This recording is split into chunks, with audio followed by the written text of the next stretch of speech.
Matratra 7 ireo mpizaika niatrika ny zaika be fahavalo ho an'ny mpikambana vokovokomanga izay no tanteraina ty Toliara. Tao amin'ny katedraly FLM no nanatanterahana azy io ka vola mitentina 3 tapitrisa ariary no natolotry ny filoham-pirenena Hery Rajaonaromampianina ireto mpikarakara ny zaika be fahavalo ny vokovokomanga ireto izay natolotry ny lehiben'ny faritra Atsimo andrefana ny colonel Rabe Gilles.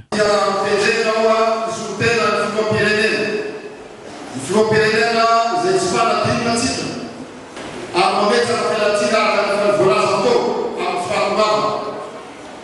Izy dia manira manay hitondra ny vola izay hoentina hanampiana ny komity mpanomana ny zaika be izay natao teto Toliara ka vola 15 millions de francs.